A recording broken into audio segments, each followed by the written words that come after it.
गुजरात के दाहोद में एक रैली को संबोधित करते हुए प्रधानमंत्री ने ऑपरेशन सिंदूर की सराहना की और कहा, हमारी बहनों के सिंदूर को मिटाने की हिम्मत करने वालों को पता होना चाहिए कि उनका अंत निकट है। प्रधानमंत्री ने कहा, विभाजन के बाद अस्तित्व में आया यह देश भारत के प्रति नफरत पर जीता है। यह केवल भारत को नुकसान पहुंचाना चाहता है। हालांकि भारत का लक्ष्य गरीबी हटाना, आर्थिक विकास लाना और एक विकसित राष्ट्र बनना है। आतंकवादियों ने जो कुछ किया, क्या भारत चुप बैठ सकता है? क्या मोदी चुप बैठ सकता है? जब कोई हमारी बहनों के सिंदूर को मिटाएगा तो उसका भी मिटना तय हो जाता है। और इसलिए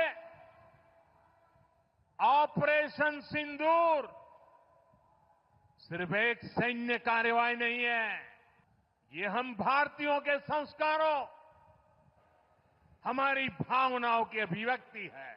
आतंक फैलाने वालों को सपने में भी सोचा नहीं होगा मोदी से मुकाबला करना कितना मुश्किल होता है।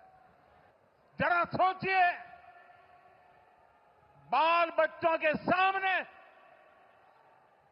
पिता को गोली मार दी। आज भी वो तस्वीरें देखते हैं तो खून खौल जाता है। आतंकवादियों ने 140 करोड़ भारतीयों को चुनौती दी थी। इसलिए मोदी ने वही किया जिसके लिए देशवासियों ने, आपने मुझे प्रधान सेवक की जिम्मेदारी दी। मोदी ने अपनी तीनों सेनाओं को खुली छूट दी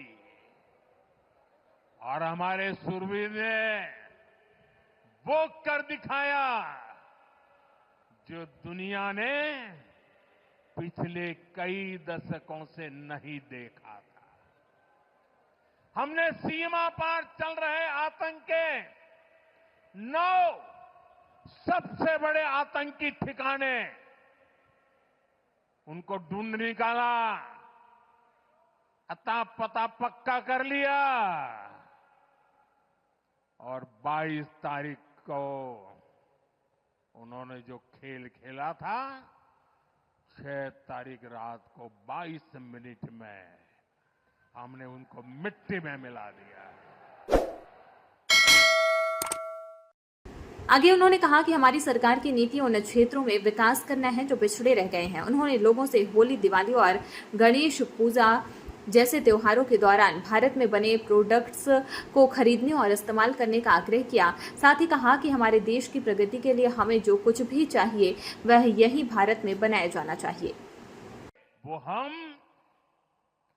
भारत में ही बनाएं, ये आज के समय की मांग है। भारत आज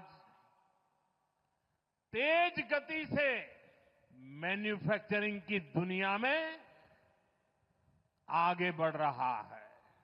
देश की जरूरत के सामान का निर्माण हो या फिर दुनिया के अलग अलग देशों में हमारे देश के बनी हुई चीजों का एक्सपोर्ट, ये सारा लगातार बढ़ रहा है। आज हम स्मार्टफोन से लेकर गाड़ियां, खिलौने, सेना के अस्त्र शस्त्र, दवाएं, ऐसा बहुत सारा सामान दुनिया के देशों में निर्यात कर रहे हैं।